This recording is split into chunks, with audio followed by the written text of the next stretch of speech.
Good morning, ladies and gentlemen. Welcome in to a new edition of the Batter Up podcast here on the Sports Insanity Network, sponsored by the Dugout of Millwood. Mike Rifkin, my main man, Danny Boy Reginald, Dan Rhines. Dan, happy Sunday. Happy Sunday, buddy. Wish everyone a happy Sunday, Sunday fun day, especially now. Where we're getting to the end of summer and school's coming for some. Others like us don't have to deal with that anymore. It's great, right? Isn't it a wonderful life where you can just go to work and do whatever the hell you want?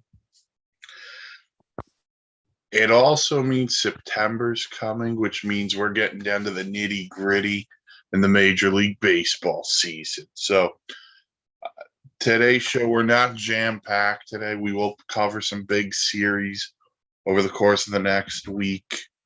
We'll talk a little Steven Strasburg. We'll talk AL West. But we got to start with the news out of Anaheim. Shohei Ohtani had imaging earlier this week that revealed a torn UCL. I did cover that in the midweek edition of Batter Up. We also covered it a little bit on SIP earlier this week. But there has been some new news that's dropped. And it dropped yesterday when Angels GM Perry Minasian, I really hope I said that right, revealed that the Angels offered to do an MRI on Shohei Ohtani's arm earlier this month, but Ohtani and his agent refused because they didn't think it was necessary. That is per Jeff Fletcher, who is an Angels beat writer for the Southern Cal News Group. So, oh boy. So apparently the Angels did make an offer here offered to image Ohtani's arm prior to discovering that there was a torn UCL. Dan, your thoughts there? Well, here's what I'll say about this. I'm not saying that Shohei did the wrong thing because it's his body. You know, he controls his own destiny as a human being and as a baseball player, especially as a baseball player. So I'm not saying that Shohei did the wrong thing by turning down testing, but at the same time, you know, and again, I don't know if imaging at that time would have really changed anything. It certainly wouldn't change the narrative with him going into free agency and stuff. But it certainly does change the narrative a little bit when you have someone that's reluctant to test. And possibly there could have been a possibility that the injury might not have been as bad as it is now. And probably could have prevented it and stuff. But again, we don't know what the severity of the injury could have been. It could have been the same exact thing. I think my biggest question would be on the situation. Had they discovered this sooner, or that he had done the imaging, the testing, would it have changed anything? Well, exactly. Because my point is, he's not pitching the rest of the year. They've announced that, all right, but he's still in the lineup every day. If they had known this sooner, would he have had to do a 10-day injured list stint based on the fact of, okay, we want this to heal up? Because let's face it, if the Angels were to make that playoff push, they need Shohei Ohtani in the lineup. And quite frankly, they need him on the mound. Now it kind of looks like, well, season's over anyway. We're 9.5, 10 out in the wild card race. We're going to surrender despite doing everything we did at the trade deadline. That's the part that bothers me. Here's the other part, because I don't think Ohtani would do this. But if you're Ohtani's agent and you go, Yeah, they never told us about this. That plays right into the free agency point of view and Yeah. goes, yeah, that this never happened, and then becomes a he said argument, which is something the Angels cannot afford here. Uh, Despite the fact that right now I think he's out of Anaheim regardless. So Yeah. I wonder if, you just mentioned, well, what if this becomes a battle of, he said, and all that stuff. mhm. Um, are they purposely trying to change the narrative so that Shohei looks bad in this situation? Well, I don't think you can look good in this situation if you're Yeah. the Angels, because here's the thing that they're gonna they might spew, and they might say, well, he's got a torn UCL, so he's gonna need Tommy John surgery, or he might need Tommy John surgery. That means we may not spend the 500 million bucks on him, so it's out of our price range.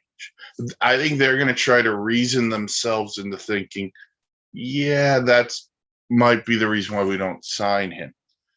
And I think other people are going to say, no, you weren't going to sign him whether he's hurt or not. Now, whether he gave you the discount or he helped you in any way, shape, or form, it's a different story.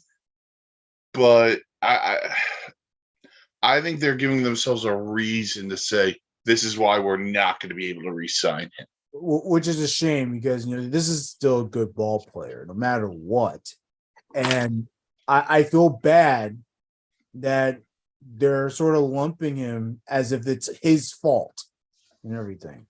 When in reality, like if the Angels were concerned about his elbow from the get-go, why didn't they just shut him down? You pay him, but you don't have to play him. It doesn't matter what the player wants. Well, what they were going to do was they were going to ride him, and they were going to ride him into a playoff spot, and they were going to say, okay, here's our grand offer during the off season. And when he doesn't accept it, they'd say, well, we tried, and we tried to make a run this year with him, and it just didn't work out. It's a shame. I think there's something interesting that you brought up. Like, why didn't they shut him down? Why didn't they do this? Why don't they do that? Let me be real honest here for a second. Shohei Ohtani does not have to play another game this season. Yeah. He'd still win the American League MVP award. He's been that great. So he's not doing this for the individual benefits of this. He's still trying to help his team win at all costs. Yeah. I mean, they could have done this. We're gonna get to this guy in a second. They're gonna do. They could have done the treatment that Davey Johnson did to Strasburg 10 years out when they shut him down after a certain amount of games and innings. Because they're like, we're trying to preserve him, because he had a big ass injury that nearly costed his career, and now he's good, so we want to save him. And they knew they weren't going in, and that was the big thing. So we'll see what happens with Ohtani when it comes to free agency and stuff. We'll get you covered on that. As of now, he is lighting up Citi Field like it's a Christmas tree with the bat. Although right now, anyone lights up Citi Field like it's a Christmas tree with a bat, as long as they're not playing for the New York Mets. But it was an excellent segue by Dan, because we'll hit Steven Strasburg next. Steven Strasburg has announced his retirement from Major League Baseball. The former first overall pick in 2009 has been dealing with some arm issues. He signed a 7-year, $245 million contract in December of 2019, right after the Nationals had won the World Series. Since then, he has thrown just 31 and a third innings. And then in 2020, he had season-ending carpal tunnel surgery. And then he's undergone thoracic outlet syndrome surgery, which is why he retired. He could not make the comeback off of that. So then Steven Strasburg. Tough one. But I think this is the right move for him. I think the thoracic outlet has really got to him. He's been suffering it for a while now. And, it's that along with other subsequent injuries that just keeps keeping him out of baseball. So it's like, well, if I'm going to continue to go out there and play a game only to return to the IL a few days later because my ribs hurt or because something's wrong with my hand or something's wrong with my leg, all that stuff, eventually you have to tell yourself, hey man, I don't know if my body can no longer handle a full baseball season. Like, I know that I'm going to recover from this, but I know I'm not going to play over 90 games, 100 games. I'm only going to play like 70. My team, if I'm going to be pitching with my contract, I need to be out there at least, making 20 starts. Mm-hmm. Like, do you understand my point? Yep, 100%. Like he needs to make those 20, 25, maybe 30 starts a year. And he's going out there only making 10. Well, then what am I doing here? And why are they spending so much money on me if I'm not going to give them exactly what they want? So there's other factors. It's not just injuries. It's the fact that is his body able to commit to playing a full baseball season? And he realized it's not going to happen. It's not going to happen for me. And I'm not going to try to continue to make it happen just because. There's other things in life. And I think he wisely chose to put the game baseball aside. Doesn't mean he has to leave the game. There's other avenues that he can take. But just the commitment of playing a full season of baseball, especially as a pitcher. Pitcher, you have to be on your game.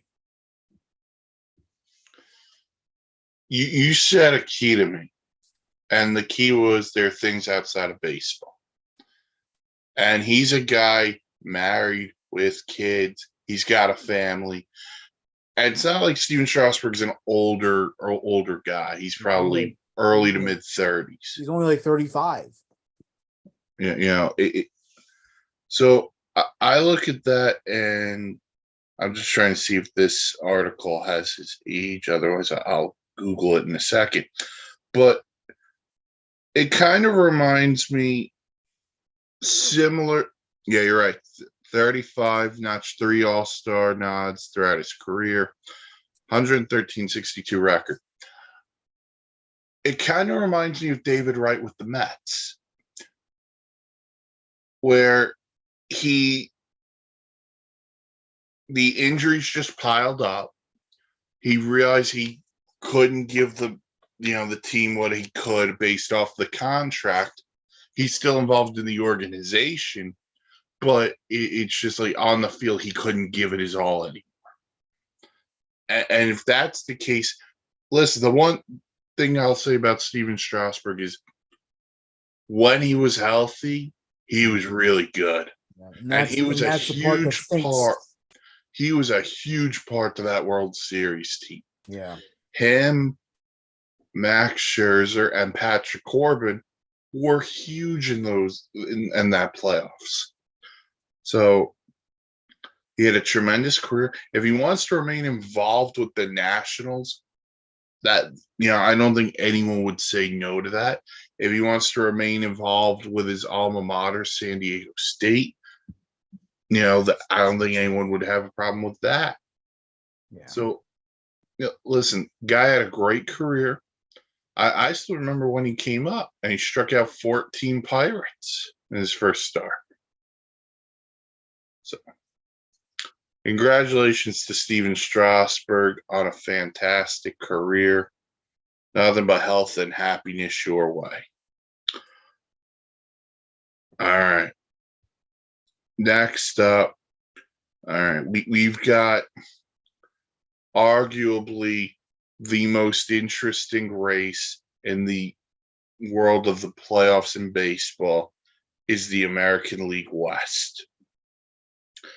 The Rangers' struggles have propelled the Seattle Mariners to tie them for first place, and the Astros sit a game back. You said it. Dan, You said it. Who's winning the AL West? You said it. I said it. You said it. Don't sleep on the Mariners. You said that. Don't.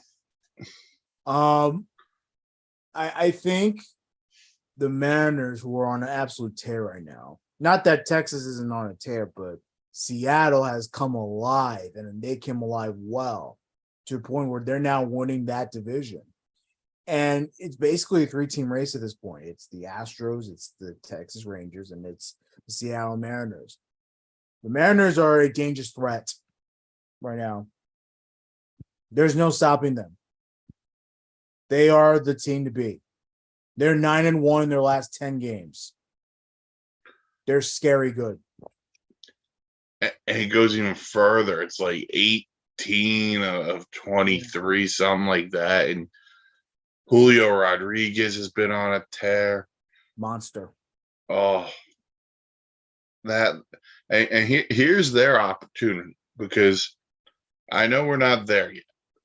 But here's just an image for you, the listener. September 22nd through September 30th. The Mariners have 6 games with the Texas Rangers and 3 games with the Houston Astros. Right. That's where this division gets decided. Those 9 games for those 3 teams. I love Seattle. I love their starting pitching. I love their bullpen. The lineup, when it produces, it's great. The manager making smart decisions. The manager, I think, is criminally underrated. I think he's done a good job. Texas has the ultimate X factor with Bruce Bochy. But there's something about the Houston Astros that makes me say you should have buried them when you had the chance. Yeah, Texas, they're struggling a little bit. They're not necessarily running away with anything. That's how they got themselves into the predicament that they're in now.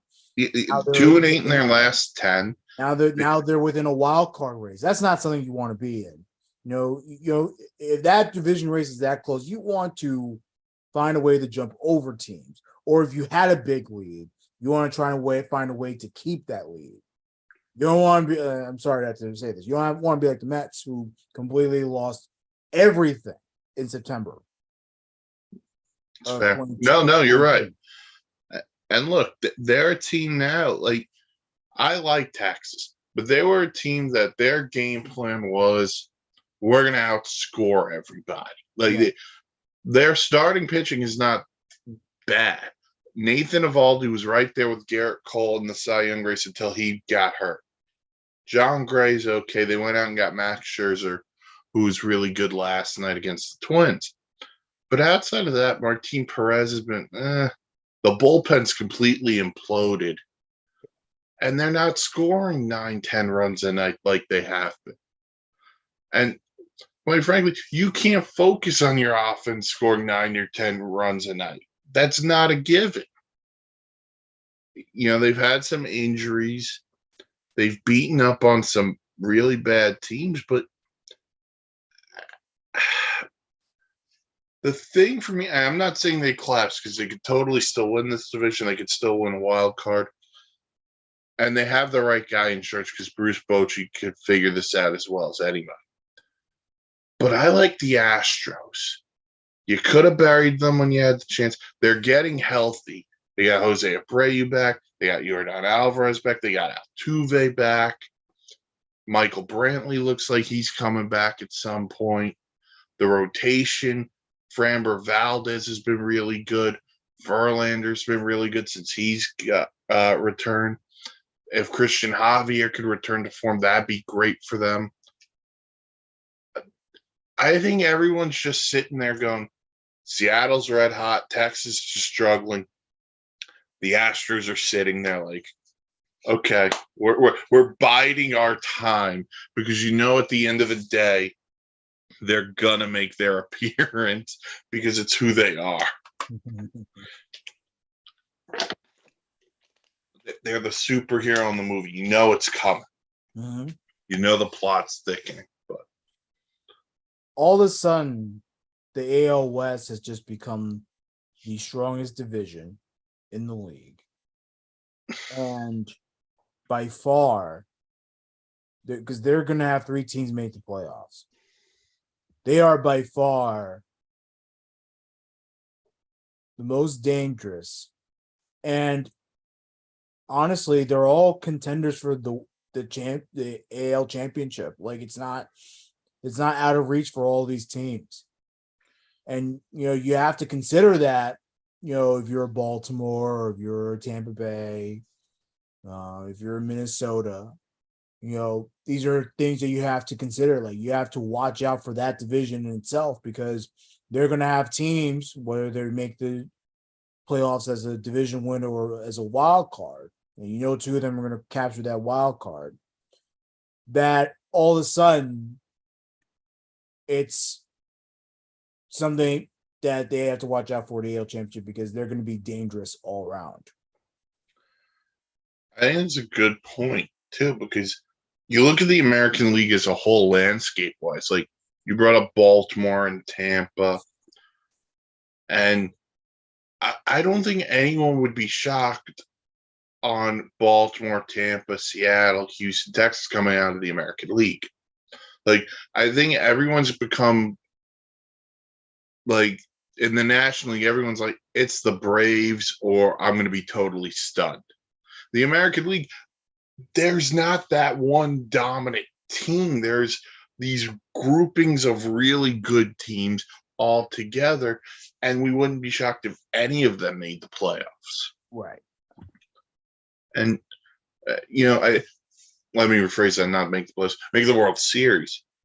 Maybe the one shock would be Minnesota, but, they're 4 over. They're playing better than what they were. But, but the AL West, that outside of the wild card, that's probably your best race. So yeah. Keep an eye out on the AL West. It's fun. It's fun stuff. Very fun stuff. And the Mariners made it fun with their hot streak. They're making it so much better. It's crazy. Well, what's funny is I think they went to Houston right before the All-Star break. Let me just double check that really quick. But they went to Houston right before the break, and they were on the teeter fence. And, they went into Houston and took 3 of 4. Took 3 of 4 from Houston right before the All-Star break. And that was kind of the signal of the start of this run that they've been red hot on. So if you go back from that point on, you make the case they're outside of maybe the Braves, they're the best team in baseball since right before the All-Star break. Right. All right. So on to some series to watch this upcoming week. Speaking of the Twins, if there's a team who can beat them in the AL Central, it's the Cleveland Guardians, who are 6 games out. Let's just be real honest here. The Twins win this series 2 of 3, or sweet, season's over, Cleveland. Yeah, no, the Guardians, they're 8 games under right now. You said 6 games out. They're nowhere near the wild. They're like the Yankees. They're nowhere near the wild card. that last wild card. So to me, if the Guardians don't make up some type of ground here and they have a chance to make up like 3 games, then you can pretty much say checkmate. Like it's done. And obviously for a team like Minnesota that is clearly not the best team. They're an awful team, as a matter of fact. They you mentioned how they played better, but still it's like, iffy. Like They're a product of a not, bad division. I'm not impressed by that division. So I think Minnesota right now has a chance. I say, you got to take care of business. Take care of it now before September. And stay with it. Because this division is so bad, a lot of these teams are going to make a comeback. They're not even going to dare to do that. Yeah. Like the White Sox have imploded again. Mm-hmm. The Tigers aren't there. Cleveland's your only competition. Yeah. And like we said, They're you not win good. this series, they're done. They're not going to recover from it. So bury them. They don't score enough. Like I'm tired of saying that about Cleveland. They don't score enough. Go get yourself some bats, Cleveland. Yeah, you got the pitching. Well, you owe it, So it's time to change up the management a little bit in Cleveland. Well, Terry Francona, that's been rumored heavily too. He might retire after the year. Because look, Tito's had a phenomenal career as manager. He's won World Series. He almost did it with Cleveland. And he's regarded as one of the best baseball managers of all time. He'll probably go to Hall of Fame. He'll definitely be honored by Cleveland. Cleveland, they love him over there. And the Red Sox should honor him as well. Sure, yeah, why not? But I think you need a fresh voice. That's just me. I think you need a fresh voice. No, I don't disagree with you. Sometimes your time's up. Yeah. I'm not necessarily saying a younger voice, because that could be pretty dangerous too, because now these younger managers are influenced by the numbers, and Cleveland's already doing that. You don't want to. They're already influenced enough by the sabermetrics. Mm. You want to have another voice inside the clubhouse that is going to fire up this ball club. I would even go as far as saying, maybe you can change things up in the GM spot too. It's possible. We'll have to see what happens there. All right. Next up, we go from the AL Central to the NL Central. The Cubs are 4 back of the Brewers, and the 2 teams will start a 3-game set at Wrigley Field I believe on Monday. But so again, similar thing. Brewers, if you take care of business, maybe you can run away with the NL Central a little bit, or the Cubs can make this a tighter race. The Brewers have won 7 straight and have just like Minnesota has with Cleveland. Milwaukee is starting to separate themselves from the Cubs a little bit. They're starting to be the more superior team. The Cubs are out of it right now. Not as much as Cleveland's out of it with Minnesota in the Central. AL Central to be exact. But Milwaukee, clearly you're seeing that they're the best team in that division. All around with the hitting, the pitching, and just being smart with baseball, being smart fielding, being smart on the base paths, all that type of stuff. You're starting to see that in Milwaukee, and they've really gotten themselves a pretty nice lead. So for the Cubs, especially after the sensational Jordan Wicks finally made his major league debut, retired 15 straight batters, and then had 9 strikeouts. Hopefully that gives some type of spark. I don't know what type of spark he'll give, but whatever. You hope that this big series coming up would get you closer, but you also have to remind yourself that the Brewers are actually a really good team, and there's no hiding from that.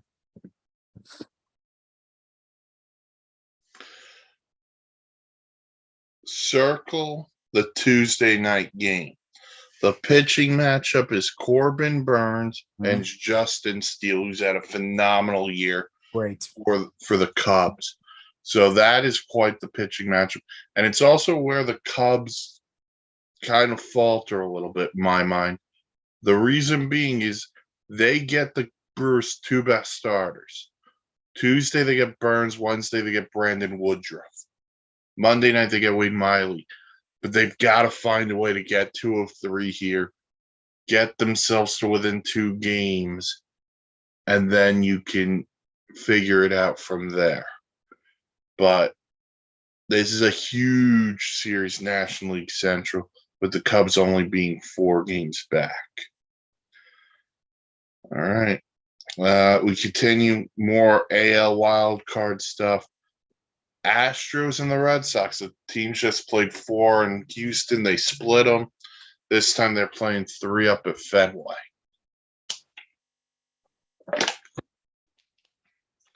This is big for the Red Sox. They actually have done better than I thought they would within that last few game stretch. So I would imagine they would have more confidence now that since they split in Houston, that they would have a better chance to, at their home turf, to actually make some noise and, possibly win a series. So I believe in the Red Sox. I think that this team is good enough to beat Houston. I'm not saying Houston's fraud, but they're not as big of a team as they used to be. You're starting to see the effects of losing certain players. I know they got Verlander back and stuff, but you're starting to see that this is not the same team. I think the other part for the Red Sox that gets me a little bit is I think we've underestimated them this year to what we think they could have been. But I think the other part is I look at some of those additions, man, like Justin Turner. How big has he been? He's been huge. Yoshida has been huge. But I give Alex Cora a ton of credit. I know a lot of people give him a lot of stuff based on what happened with the 2017 Astros, but he instills a confidence in that team. They have a self-belief in there that they can win. That's a good team. They may not be a playoff team, but you could see something that is coming. And the Astros, defending World Series champs, know how good they are. Yeah. I still think they have a good run in them. NL wild card, you got the Reds and the Giants. That's a big series. The Reds have kind of self-destructed a little bit recently. The Giants haven't been much better. So it's 2 teams kind of playing for their playoff lives, playing against each other in San Francisco. I don't think it's a matter of Cincinnati self-destructing. I think they overachieved.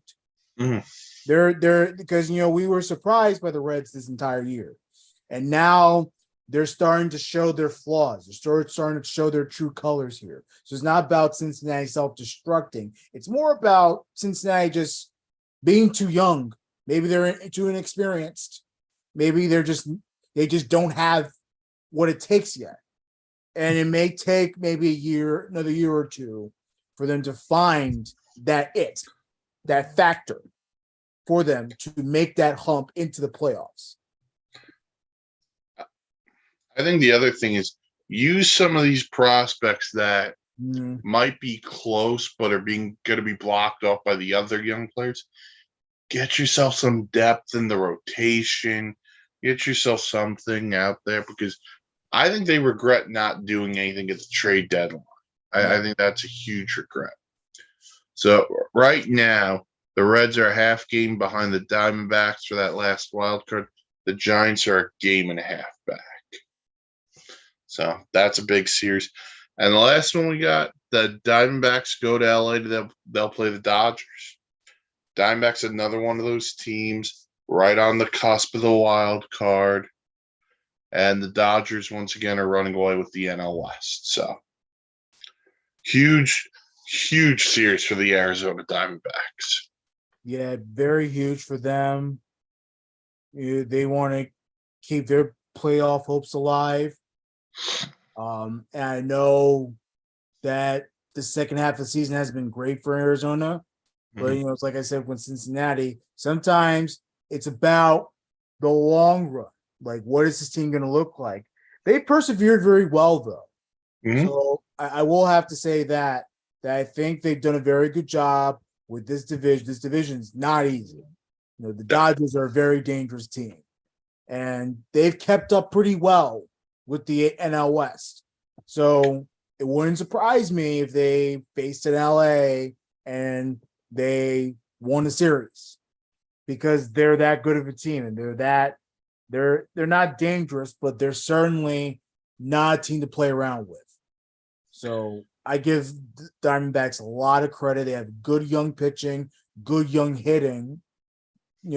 That's maybe a year or two away from turning it up.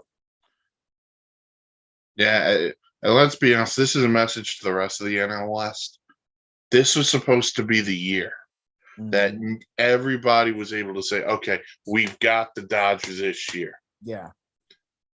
And the only one who's really stepped up is Diamondbacks. Yeah. The Giants have faltered. No one expected anything out of the Rockies, so I'm not even going to include them in this. And the Padres are in the conversation of the biggest disappointment in baseball right now. So the conversation is the biggest joke in baseball because of the payroll they have. They all of a sudden went out and started spending like billions, and but this is probably worse than what I argue it's worse than what the Yankees are doing, because at least the Yankees, even though they didn't spend much, they had expectations and they suck. Well, the Padres went out and actually spent a lot of money in the offseason for some of these players, and they suck.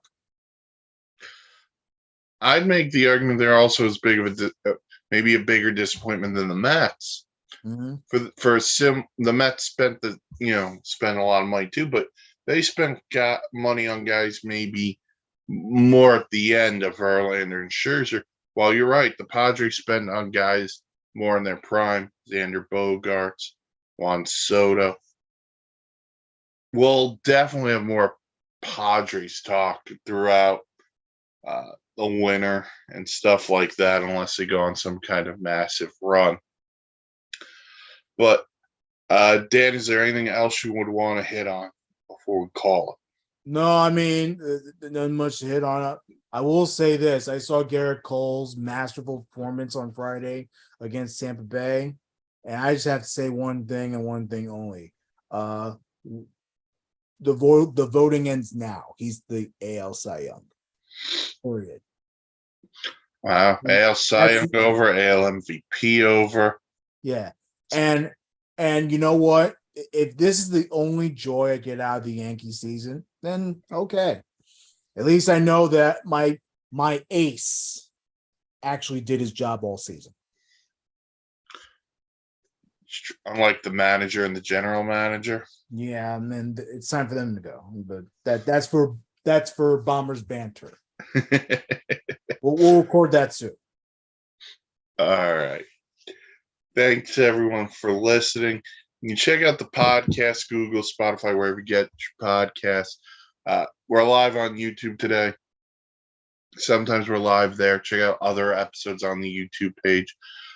Go to the website, www.thesportsinsanitynetwork.com, for great blogs, vlogs, planes, trains, and automobiles. Follow us on the socials. We're on Facebook. We're on Twitter. I refuse to call it X, Elon, even though X marks the spot. And for Danny Boy, Reginald Dan Rhynes, I'm Mike Rifkin. Thank you for listening to the Batter Up podcast, sponsored by the Dugout of Moleville. We'll talk to you next time, everyone.